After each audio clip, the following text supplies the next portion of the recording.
Hello, are you someone who tries to learn new vocabularies and try to put them in new sentences but is not sure whether your sentence is perfect or not, and so you have stopped using them?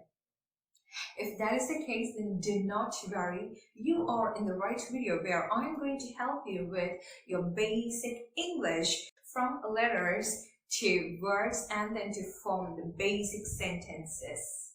If you're interested, then do watch this video. I'm the Divya Cruz and welcome to Easy Peasy English with me, Didi.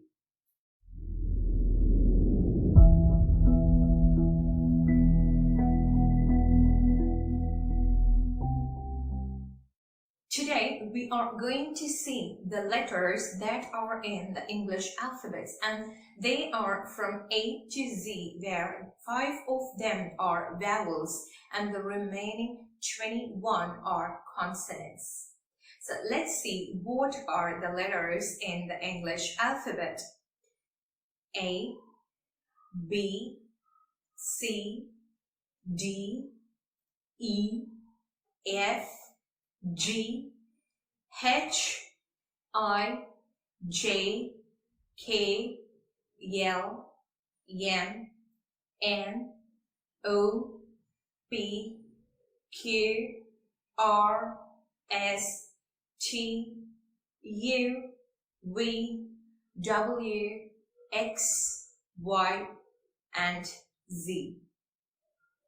Out of these 26 letters, A, E, I, O, and U are the 5 vowels and the remaining are consonants, but we do have a special vowel, that is Y.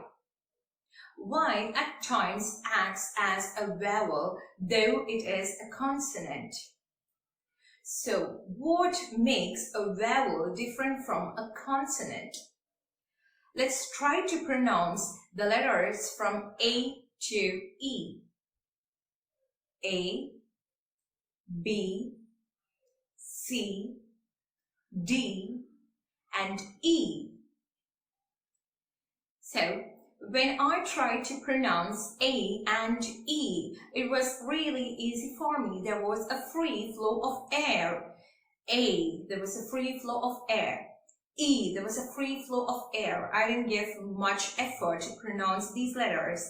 But when I want to pronounce B, C, and D, B, my lips should be together for me to pronounce B. C, my teeth should touch each other for me to pronounce C. And D, so when I pronounce D, the tongue, the tip of the tongue touches the back of the top roof of my teeth. So this is how I try to pronounce the letters B, C, and D. So this is a difference between vowels and consonants. Where vowels are all those letters I need not put any effort and there is a free flow of air.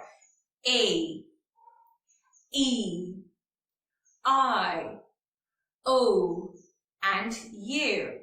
It is not just the pronunciation of these letters, but also the phonics or how it is heard, why it turns out to be a vowel or a consonant. If you did like the video, then give me a like. And also share this video to your friends who are trying to learn English. And I will come up with another video where we are going to learn much more to form words, to form sentences. Till then, bye-bye.